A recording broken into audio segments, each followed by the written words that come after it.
Hello friends, welcome to my YouTube channel UP 78 classes. आशा करते हैं आपने प्रीवियस वीडियो जो हमारी एसएसटी की थी क्लास 10th की, यूरोप में राष्ट्रवाद का उदय, पहला ही चैप्टर चल रहा है। ठीक है, अब इसके जो हमारे जितने भी पार्ट बने, अगर आपने उसको नहीं देखा तो पहले उसको जाकर देखिए। ठीक है, हम हर वीडियो में हर पार्ट में यही कहते हैं कि उसके पहले की वीडियो देखिए, तब आप उसको जोड़ पाएंगे जो हम आगे पढ़ा रहे हैं। तो आज का जो हमारा यूरोप में राष्ट्रवाद के जो लास्ट टॉपिक है, जो हमारे उन सभी को कंप्लीट करा के इस चैप्टर को ही कंप्लीट कर देंगे। कौन सा? यूरोप में राष्ट्रवाद। और जो इसमें इंपॉर्टेंट पॉइंट थे, वो हमने लिखवाए भी थे, जो आप भूल सकते हैं। ठीक है, जो आप भूल सकते हैं और जो आपको खुद से याद ही रखना है, उसको हम आपको बोल के बता देते हैं। लेकिन आप उसको ये मत सोचिए कि उसको याद नहीं करना है, वो आपके एग्जाम में आएगा नहीं आएगा। जितनी जो वीडियो में टॉपिक बताए जा रहे हैं वो जरूर आएंगे आपके, अगर उस चैप्टर से आए तो वो जरूर आएंगे। जो टॉपिक हम आपको बताते हैं, जो उसमें से चैप्टर में जो हमारे छोटे छोटे टॉपिक दिए होते हैं उसको भी हम कंप्लीट कराते चलते, ताकि आपके लघु, अति लघु और दीर्घ और आपके बहुविकल्पीय तक ना छूटे। उसमें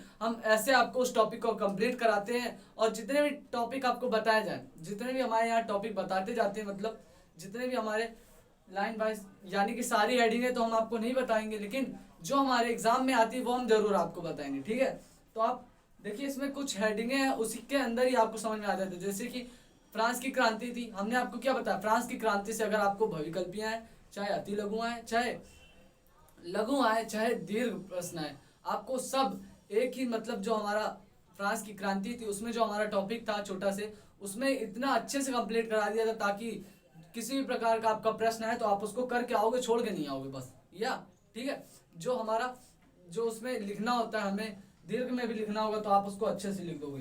तो हमारे जो उसके आगे के जो चैप्टर के हमारे टॉपिक हैं, जो हमारे एग्जाम में आ सकते हैं, ठीक है, जो हमारे एग्जाम में आ सकते हैं उनको हम कंप्लीट कराएंगे। तो जो बिल्कुल छोटी छोटी हेडिंग है उनको आप खुद पढ़ेंगे, हम जरूर आपको बोल दे रहे हैं, आप उसको पढ़ लीजिएगा। ठीक है, क्या है हमारा? पहली क्रांति जुलाई 1830 में फ्रांस में। ठीक है, ये हेडिंग बिल्कुल छोटी सी है, इसको आप पढ़िएगा, लेकिन जो समझाने की वो जरूर हम आपको बताएंगे। ठीक है, जो समझाने की है वो जरूर हम आपको बताएंगे, लेकिन छोड़ेंगे नहीं। ठीक है, उसको छोड़ेंगे नहीं जो हमारे एग्जाम में आता है।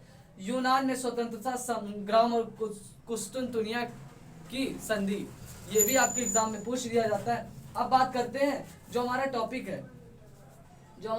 है, भूख की कठिनाइयां और जन विद्रोह। भूख की कठिनाइयां और जन विद्रोह हमारा जिसके जो मेन हेडिंग दी होती है, जैसे 2.4 2.3 करके, तो ये हमारी क्या है? 3.2 है। ठीक है, और इसके अंदर जो सब टॉपिक होता है उसमें क्या पढ़ाने जा रहे हैं? 1830 के दशक में यूरोप में भारी कठिनाइयां। 1830 ईस्वी के दशक में,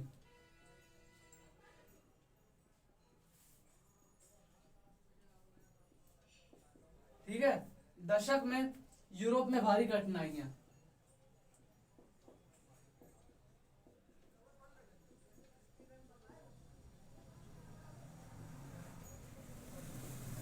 ठीक है, कठिनाइयां। अब इसको जो जो हमारे इसमें टॉपिक बताए जाएंगे जरूर इसको पढ़िएगा, क्योंकि ठीक है, क्या हमारी 18वीं ईस्वी दशक में यूरोप में भारी कठिनाइयां। ठीक है, ईस्वी के दशक में, ईस्वी के बीच में के लिखिए। ठीक है, ईस्वी के दशक में यूरोप में भारी कठिनाइयां। अब ये जो टॉपिक है इसको हम कंप्लीट कराने जा रहे हैं, लेकिन इसके अंदर जो हमारे टॉपिक है जितने भी, हम उसको भी कंप्लीट कराएंगे, लेकिन सुनते चलिए क्या है हमारे इसके अंदर। 1830 के ईस्वी के दशक में यूरोप में अनेक कठिनाइयों को, विपदाओं का समय आया। ठीक है, इस जो हमारा 1830 ईस्वी के जो दशक है, अनेक क्या है? विपदाओं का समय आया। जर्मनी जनसंख्या वृद्धि। अब जानते हैं, अगर किसी जो कंट्री है, अगर वो क्या विकसित नहीं हो रही है, तो उसमें सबसे बड़ा जो उसमें रोल होता है वो किसका होता है? जो सबसे बड़ा रोल होता है वो किसका होता है? हमारा जो जनसंख्या वृद्धि होती है। अगर किसी देश में वृद्धि नहीं हो रही है तो उसका सबसे बड़ा कारण क्या होता है? जनसंख्या वृद्धि। जहाँ पे जनसंख्या वृद्धि कम होगी वहां पे क्या है? वो देश विकसित होगा, बहुत तेजी से विकसित होगा। अगला क्या है? रोजगार की समस्या। अब रोजगार की समस्या पहले कारण से आ जाती, क्या? जनसंख्या वृद्धि से। ये सब हमारे जो उसमें कठिनाइयां आई थी उनकी बात करी जा रही है। भूख की, जाहिर सी बात है, जब आदमी कमाएगा नहीं तो खाएगा कहाँ से? ठीक है, भूख की और निर्धनता के कारण यूरोप में अधिकांश लोगों की दशा अत्यंत दयनीय हो गई। ठीक है, दयनीय यानी कि अत्यंत दशा उनकी खराब हो गई कि ना उनके जनसंख्या वृद्धि है यानी कि उनका राज्य विकसित नहीं हो रहा है, और रोजगार मिलना तो छोड़ ही दीजिए, उसकी उम्मीद ही ना रखिए, और भुखमरी अलग। ठीक है, क्या है, ये दयनीय स्थिति हो गई थी 19वीं सदी के मध्य। ठीक है, 19वीं सदी के मध्य यानी कि जब देखिए इतनी पास पहुंच गए तो किसके, 19वीं सदी के मध्य। 19वीं सदी के मध्य क्या कहा जा रहा है, 19वीं सदी के मध्य में सारे यूरोप में जनसंख्या की अत्यंत तीव्र गति से वृद्धि हुई। अब सोचिए, जनसंख्या वृद्धि और तेजी से हुई कब, 19वीं सदी के मध्य, मतलब 19वीं सदी के बीच। अधिकांश देशों में बेरोजगारी की संख्या निरंतर वृद्धि के सारे यूरोप में जनसंख्या का अत्यंत तीव्र गति से वृद्धि हुई। अधिकांश देशों में बेरोजगारी की संख्या भी निरंतर वृद्धि होती गई और ग्रामीण क्षेत्रों में आंतरिक आबादी शहरों में जाकर भारी भीड़ बस्तियां जाकर रहने लगी। अब सोचिए कि अब देखिए, किसी भी जो गांव के लोग होते हैं वो गांव के लोग शहर क्यों जाते हैं कमाने, ठीक है, क्योंकि वहां रोजगार नहीं मिल पा रहा उनको, तो इसलिए वो बाहर जाते हैं। तो इसमें भी यही वही कहा जा रहा है कि वो कहाँ जाके, शहरों में जाकर कमाने लगे।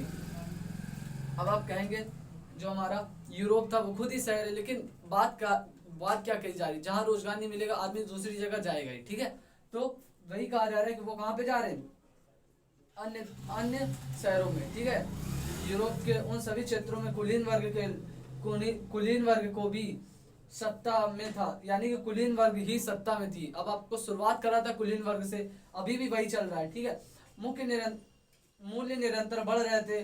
फसल खराब होने के कारण जो उनका जो भरपाई होती थी वो भी उनको नहीं मिलती। जो उनकी, अगर देखिए किसी भी गांव में अगर बाढ़ के कारण अगर फसल खराब हो गई है, ठीक है, बाढ़ के कारण या फिर छोड़िए अधिक बारिश के कारण, ठीक है, अधिक बारिश के कारण, तो उसका जो मुआवजा होता है, उसका जो खेत का जो फसल खराब हो जाती है वो कौन देता है, जो गांव का मुखिया होता है। लेकिन वहाँ पे क्या है, जो उनकी सरकार चल रही है कुलीन वर्ग की, वो उनको बताइए, उनको रोजगार देना दूर, उनका जो फसल खराब हो जाती थी वो उसका मुआवजा भी देते थे। ठीक है, उसकी जो फसल खराब हो जाती थी वो उसका भी मुआवजा नहीं देते थे।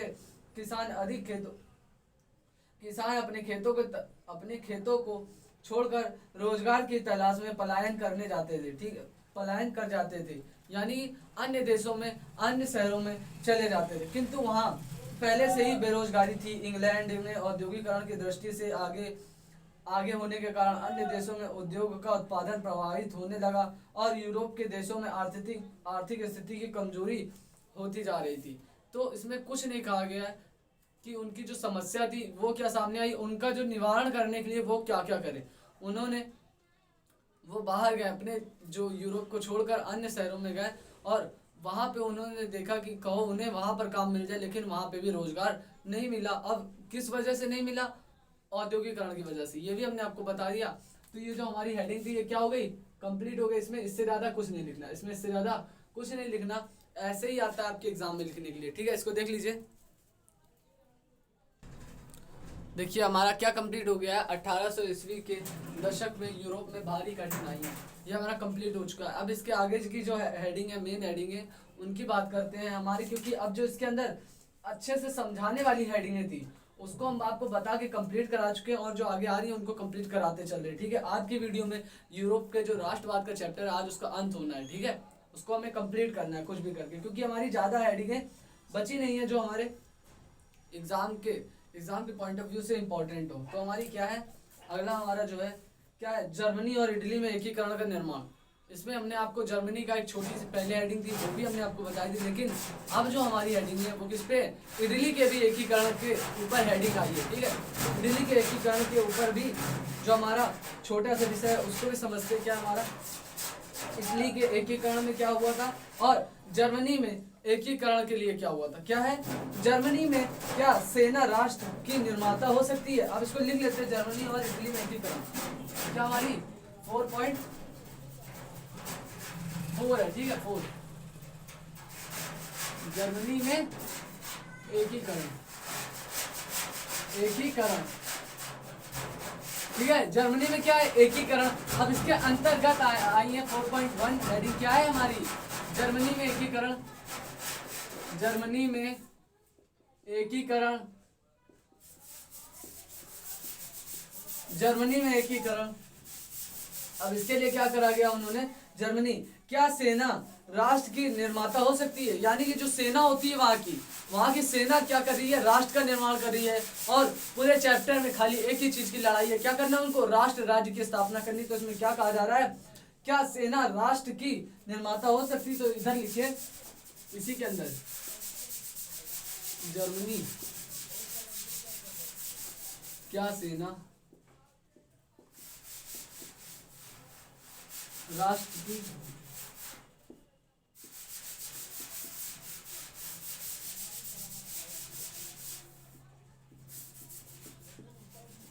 निर्माता हो सकती है? ठीक है, निर्माता हो सकती है, यही कहा जा रहा है। क्या सेना राष्ट्र की निर्माता हो सकती है, ये पूछा जा रहा है इसमें। अब बात करते हैं इसके अंदर जो हम लिखेंगे, इस हेडिंग के अंदर क्या क्या बातें लिखेंगे उनको समझते हैं। 1848 के बाद, कब, 1848 ईस्वी के बाद यूरोप में राष्ट्रवाद का जनतंत्र और क्रांतिकारी का अलगाव होने लगा। ठीक है, क्या होने लगा, क्रांतिकारी का अलगाव होने लगा। कब, 1848 ईस्वी के बाद। रूढ़िवादी शक्तियों के इस स्थिति में लाभ उठाने का प्रयास किया। जो ये स्थिति, जो क्रांतिकारियों का अलगाव था, जो रूढ़िवादी लोग थे, रूढ़िवादी शक्तियां थी, वो क्या करना चाहती थी, इस मौके का फायदा उठाना चाहती थी, इस मौके का फायदा उठाना चाहती थी। और जर्मनी और राष्ट्रवादी भावनाओं के ओतप्रोत उदारवादियों के 1848 ईस्वी में जर्मन महासंघ के विभिन्न क्षेत्रों में एकीकरण करके निर्वासित संसद द्वारा राष्ट्र राज्यों को बनाने का प्रयास किया। क्या कहा, आपको हर एक हेडिंग में कहीं ना कहीं आपको ये वर्ड जरूर मिलेगा, राष्ट्र राज्यों की स्थापना। ठीक है, इसी के लिए ये सब लड़ाइयां हो रही थी, स्टेट नेशन बनाने का प्रयास किया था। किंतु अंत राजशाही सेना और उनकी शक्ति के कुचल दिया और नेशनल असेंबली को भंग कर दिया। नेशनल असेंबली को भंग कर दिया, जो इटली, जो हमारा जर्मनी द्वारा कराई गई थी, उसको भंग किसने करा, रूढ़िवादी लोगों ने, रूढ़िवादी भावना वाले लोगों ने, उन्होंने भंग करा था। बात करते हैं प्रसा के बिस्मार्क द्वारा जर्मनी के एकीकरण का नेतृत्व। इसी के अंदर क्या है,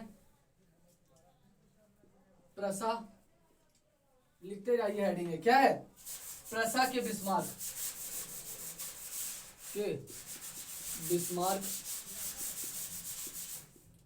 प्रसा के बिस्मार्क, प्रसा के बिस्मार्क द्वारा जर्मनी के एकीकरण का नेतृत्व।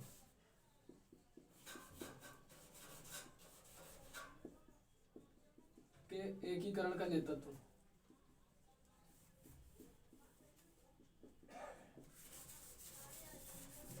जर्मनी के एकीकरण का नेतृत्व किसके, प्रसा के बिस्मार्क द्वारा जर्मनी के एकीकरण का नेतृत्व। ये इस हेडिंग के अंदर बात करते क्या दिया है, नेशनल असेंबली द्वारा भंग होने बाद जर्मनी में प्रसा के ऑटो वॉन बिस्मार्क ने जर्मनी के एकीकरण का नेतृत्व संभाला।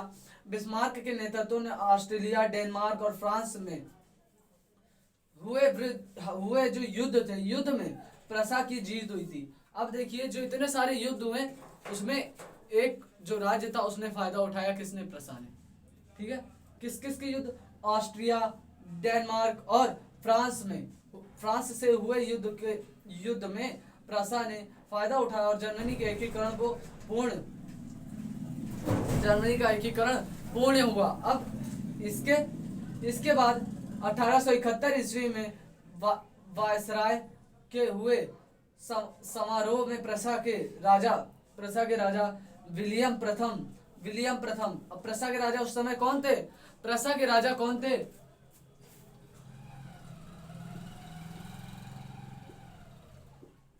विलियम प्रथम।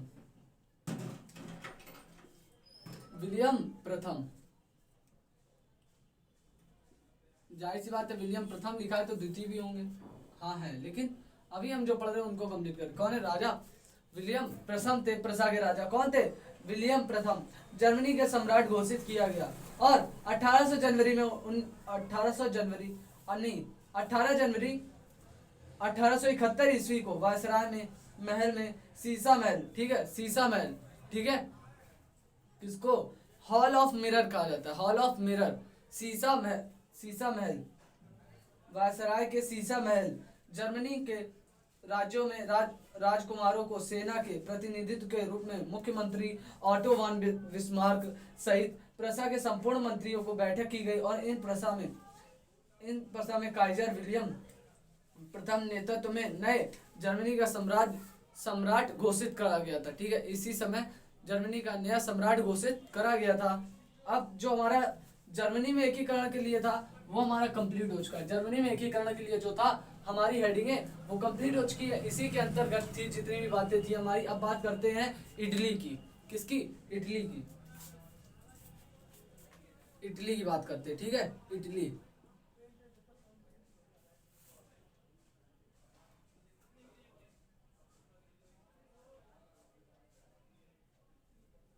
और ये हमारा इसी के अंतर्गत आता है, ठीक है, चौथी हेडिंग के ही अंतर्गत आता है।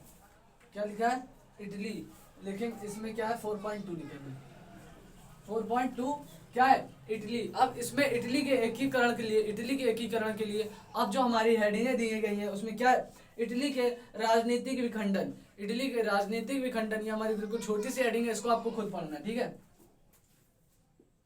इटली के राजनीतिक विखंडन,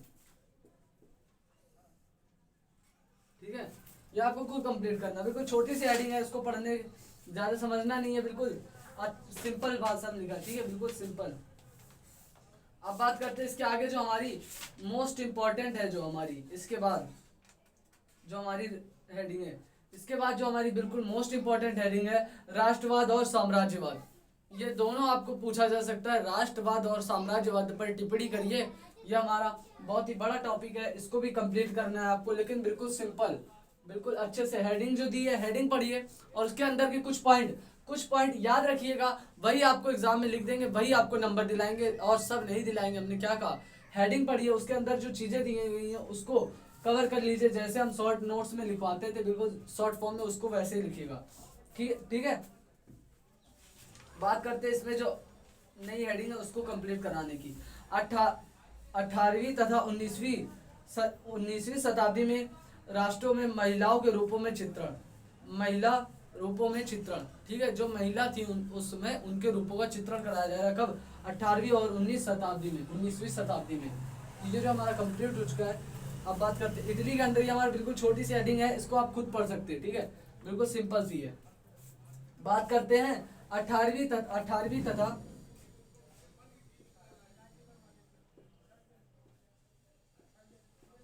19वीं शताब्दी, ठीक है, 18वीं तथा 19वीं शताब्दी में राज्यों का महिला रूपों में चित्रण,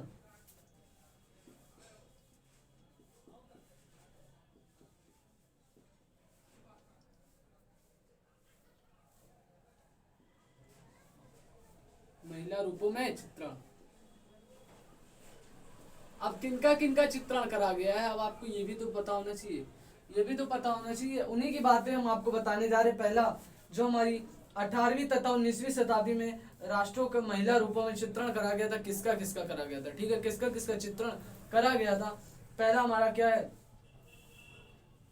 मौर्यान, ठीक है, मौर्यान, और ये क्या है, डॉक टिकट, इसमें दिया गया डॉक टिकट लिखा गया, लेकिन ये हमारी किसकी कौन महिला, उनका नाम क्या है, मौर्यान। दूसरा हमारा कौन है, जर्मेनिया, ये हमारी दोनों महिलाओं का चित्रण करा गया है। इसमें जो हमारी जो हेडिंग है, क्या है हेडिंग इसमें, 18वीं और 19वीं शताब्दी में राष्ट्रों का महिला रूपों में चित्रण। अब जो इसमें दिया गया है उसको सुनते हैं, क्या दिया गया, फ्रांसीसी क्रांति के समय वहां के कलाकारों ने स्वतंत्रता, न्याय, गणतंत्र आदि मानवीकरण करके जिन नारी प्रतीकों के माध्यम से बनाया था, उनमें मौर्यान तथा जर्मेनिया विशेष रूप से प्रसिद्ध है। यही दोनों प्रसिद्ध है और इन्हीं का वर्णन करा गया इस हेडिंग में, ठीक है, इन्हीं का वर्णन, किसका, मौर्यान और जर्मेनिया का, ये दोनों मुख्य और प्रसिद्ध थे। ये आप अपनी जो हेडिंग लिखेंगे जब आप एग्जाम में अगर आया है क्वेश्चन तो आप उसमें ये जरूर लिखेंगे। कौन थी? मुख्य थी और ये प्रसिद्ध थी।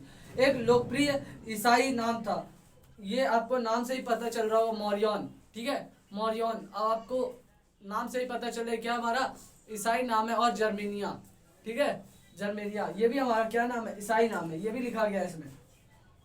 और फ्रांस ने अपने स्वतंत्रता के नारी प्रतीक को यही नाम दिया था। यह छवि जन राष्ट्र नारी प्रतीक को यही और विचार का प्रतीक था तथा इसके चिन्ह स्वतंत्रता व गणतंत्र के प्रतीक लाल टोपी, तिरंगा और कालगी थी। ठीक है, अब देखिए इसमें क्या क्या नाम दिया गया। लाल टोपी, तिरंगा और कालगी, ये सब इनके प्रतीक थे। मारियान की प्रतिमाएं सार्वजनिक चौराहे पर फ्रांस के अन्य महत्वपूर्ण स्थानों पर स्थापित करी गई थी। यानी कि किसकी? मौर्यन। मौर्यन की जो प्रतिमा थी, मौर्यन की जो मूर्ति है वो कहाँ पे? अन्य चौराहे पर तो थी, ठीक है, चौराहे पर तो थी, अन्य स्थानों पर भी थी। और वो सार्वजनिक मूर्तियां बनी थी जिससे जनता राष्ट्रीय प्रतीक को याद रख सके। ठीक है, राष्ट्रीय एकता की प्रतीक को याद रख सके। ये किसका था? वो मौर्यन का। ठीक है, ये इनकी प्रतिमा से याद करते थे लोग। उसके अपने तदाम्य और अथवा आंतरिक संबंध स्थापित कर सके। फ्रांस में मौर्यन की छवि यह थी कि वहां डाक टिकटों और सिक्कों पर भी अंकित की गई थी। अब बताइए, जो हमारा जो पार्सल भेजा जाता है, जो हमारा जो खत भेजने वाला होता है, उसमें क्या होता है? ऐसे बना होता है ना, ईमेल की बात नहीं कर रहे, ठीक है। जब आप डाकघरों में जाएंगे तो यहाँ जो चिपकाने के लिए दिया जाता है तो गोल दी जाती थी। उस समय क्या थी? उस समय वहां पे चौकोल थी। ऐसा तो दिखाते हैं आपको, ठीक है। अब जो ऐसी थी उस पे क्या है? चौकोल चिपका देते थे। उस पे किसका? यहाँ पे मौर्यों का चित्र बना रहता था। क्या था? चौराहे पर तो प्रतिमाएं थी और वहां डाक टिकटें जो थी, डाक टिकटें, उस पे भी मौर्यों का जो स्टिकर लगा होता है वो भी लगा हुआ था। मौर्यों का स्टिकर ही लगा हुआ था। क्या था? डाक टिकटों पर भी, सिक्कों पर भी अंकित था। जो वहाँ के जो सिक्के थे उस समय जो प्रचलित थे वहाँ के सिक्के, उन पर भी उनकी जो मोहर लगती थी वही लगी रहती थी। और जो डाक टिकटें थी उस पर भी हमारा यहाँ पे उन्हीं का शक्ल बनी रहती थी। ठीक है, उन्हीं की शक्ल, मौर्यों की शक्ल बनी रहती थी। और अगला क्या है इसमें? जर्मेनिया। अब जो ये जर्मेनिया है, जो एक की बात हो गई मौर्यों का, कहाँ पे यूज हुआ है? डाक टिकटों पर और चौराहे पर इनकी प्रतिमा बनी थी। चौराहों पर और अन्य स्थानों पर भी इनकी सार्वजनिक प्रतिमाएं बनी थी कि कोई भी प्रतिबंध नहीं है, सभी आते जाते देखते थे उनको। ठीक है, सभी आते जाते देखते थे उनको। अब बात करते हैं जर्मेनिया की। जर्मनी राष्ट्र के नारी रूपी यह बलूत के वृक्ष की पत्तियों का मुकुट पहने हुए दर्शाई गई है। ठीक है, बलूत। अब आप कहेंगे ये कौन सा पेड़ है? अब उनकी जो पत्तियां होती है ऐसी नुकीली पत्तियां होती थी, ऐसी नुकीली पत्तियां होती। तो इसका क्या है? मुकुट पहने हुई है। इसका क्या है? इसका मुकुट पहनी हुई है कौन? जर्मेनिया इसका मुकुट पहने हुई है नोकदार पत्ती का। क्या है? किसकी? बलूत की पत्तियों का, वृक्ष की पत्तियों का मुकुट पहने हुई है, बलूत की पत्तियों का। और जर्मनी के बलूत वृक्ष को वीरता का प्रतीक माना जाता है। जो वहाँ का बलूत जो वृक्ष होता है उसका प्रतीक किसको माना जाता है? बलूत के पेड़ को माना जाता है। ठीक है, जर्मेनिया ने अपने हाथ पर तलवार ली हुई है। अब जो ये मूर्ति है, अब आपको ये मूर्ति हम आपको बता देते कैसी है। अब देखिए यहाँ पे इधर ही रफ करके बताते हैं आपको कैसा है। ठीक है, इधर रफ कर देते हैं। ठीक है, इसको आप स्क्रीनशॉट ले लीजिएगा पीछे करके, लेकिन हम आपको बताएंगे जरूर कि कैसी मूर्ति थी। पहला उसमें क्या था? उसमें बना हुआ था, उसमें एक स्त्री की प्रतिमा बनी हुई थी। ठीक है,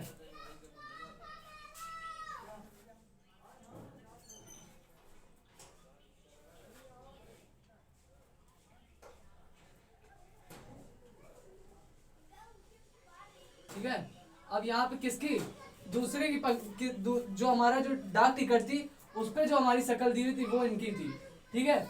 वो किसकी थी? वो थी हमारी मौर्यों की। मौर्यों की यहाँ शक्ल बनी हुई थी, यहाँ मौर्यों की शक्ल दी हुई थी। और जो दूसरी प्रतिमा थी किसकी? जर्मेनिया की। जर्मेनिया की जो हमारी दूसरी प्रतिमा थी उसमें क्या थी? एक महिला है हमारी, और वो किसका मुकुट पहने हैं? हाथ में तलवार लिया हुआ उन्होंने, ठीक है, तलवार लिया हुआ है। और उनका जो मुंह है उस पे क्या है? पत्तियों का मुकुट है, ठीक है, पत्तियों का मुकुट है। अब इसको आपको दर्शाने के लिए ये आपके बुक में दिया हुआ है, तो हमें बनाने की जरूरत नहीं है, ठीक है, हमें आपको समझाना है। तो ये आपकी पूरी जो प्रतिमा का जैसे लगती है उसका पूरा बताया गया कि किस प्रकार बनी हुई है। क्या लिखा है इसमें? पत्तियों का मुकुट पहने हुए हैं, हाथ में तलवार ली हुई है, और वो जो पत्तियां वो किसकी हैं? बलूत वृक्ष की। बलूत वृक्ष की पंक्तियां हैं और हाथ में तलवार ली हुई हैं। जो उनके जो वो पत्तियां, वो कहा कि वहां की जो मजबूती होती है उसका प्रतीक होती है। और जिस पर यह लिखा हुआ है कि जर्मनी तलवार जर्मन राइन की रक्षा करती है। इस प्रकार जर्मनी में स्वतंत्रता, न्याय और गणतंत्र की प्रतीक बनकर उभरी एक नारी की छवि है, ठीक है, एक नारी है इसमें। मतलब हमने आपसे पहले ही कहा था एक महिला का चित्र बना हुआ है, ठीक है। इसमें क्या है? तलवार लिए हुई है और उस पे उनके सर पर पत्तों का मुकुट है। तो वो हमने सब बता दिया। इसमें इतना ही चित्रण करा गया है दोनों का, किसका? मौर्यों और जर्मेनिया का। और यह हमारा राष्ट्रवाद और साम्राज्यवाद, राष्ट्रवाद और साम्राज्यवाद इसको पढ़ लीजिएगा। बस इतना ही आपके एग्जाम में आएगा, ठीक है, इतना ही आपके एग्जाम में आएगा। और जितनी भी इसके अंदर छोटी छोटी हेडिंग है, अगर आपने इसको कंप्लीट कर लिया तो इससे आपके बहुविकल्पीय, अति लघु, लघु और दीर्घ सभी टॉपिक हमारे कंप्लीट हो जाएंगे, उसकी दिक्कत ना लीजिएगा, ठीक है। इतना ही पढ़िए। इसके जो इंपॉर्टेंट क्वेश्चन है वो भी हम आपको जरूर बताएंगे, वो आपको टेलीग्राम में मिलेगा, टेलीग्राम में मिलेगा। हम आपको फिर बता दे रहे हैं, टेलीग्राम जो नहीं जुड़े हैं टेलीग्राम में जुड़िएगा, ठीक है। टेलीग्राम में क्या लिखेंगे? कैपिटल में यूपी 78 क्लासेस लिखिए, ठीक है, कैपिटल लेटर में लिखिएगा तो आपको जरूर मिलेगा, ठीक है। कैपिटल लेटर में लिखिएगा यूपी 78 क्लासेस, वहां आपको इंपॉर्टेंट क्वेश्चन मिल जाएंगे, उसकी दिक्कत ना लीजिए। और जो नहीं जुड़े हैं ज्यादा से ज्यादा उसको अपने दोस्तों तक पहुंचाएं, ताकि उसमें जितने भी इंपॉर्टेंट क्वेश्चन हमारे दिए जाते हैं, जो सब्जेक्ट आप बोल दोगे उसमें आपको जरूर इंपॉर्टेंट क्वेश्चन दिया जाएगा, चाहे वो अभी चल रहा हो चाहे वो पहले पढ़ा दिया गया हो, ठीक है। उसके आप दोबारा भी मांगोगे तो हम उसको आपको ढूंढ के दिलवा सकते हैं, क्योंकि जो बच्चे अगर बाद में जुड़े होते हैं तो वो कहते हैं मिलती नहीं है, तो हम उसको आपको दोबारा भले भिजवा देंगे। लेकिन पहले आप उसको जुड़िए, ज्यादा से ज्यादा शेयर करिए और बताइए कि इस पे जुड़िए, आपको इंपॉर्टेंट क्वेश्चन मिलता है, ठीक है, इंपॉर्टेंट क्वेश्चन मिलता है। और अगर आपने हमारे चैनल को सब्सक्राइब नहीं करा, सब्सक्राइब भी करिए। मिलते हैं नेक्स्ट वीडियो में, तब तक के लिए जय हिंद, जय भारत।